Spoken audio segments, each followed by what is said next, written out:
Зошто власта 2 недели молчи дека во земјава се појавила опасната бактерија антракс? Уште еднаш прашаа од опозицијата. Од ВМРО ДПМН алармираат. Противзаконски е тоа што надлежните навремено не ги информирале граѓаните дека во Бачилово Кичевско бил детектиран антракс.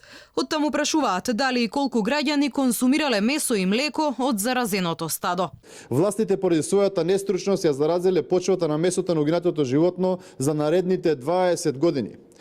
Несериозноста при постапување на случајот со антракс во Кичевско покажува дека власта воопшто не се грижи за здравјето и безбедноста на граѓаните.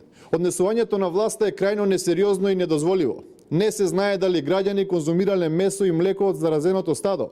И доколку е точно, прашуваме колку.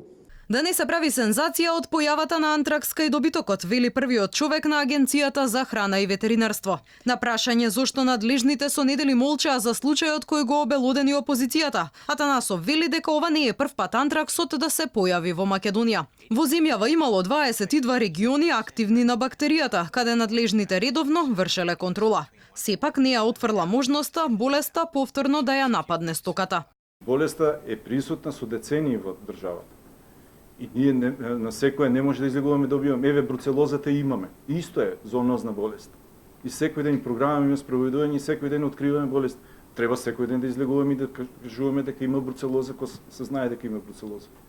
Значи, во едно гледовалиште, ограничен број на животни, веднаш излезено, стопирано, нема ширење, нема потреба да се шее страв меѓу народот. Вчера опозицијата откри дека 30 вработени во факултетот за ветерина кои биле во контакт со заразениот примерок завршиле на клиниката за инфективни болести. Од Министерството за здравство пак потврдија, вработените примиле превентивна терапија, но велат ниту еден од нив не бил заразен со бактеријата.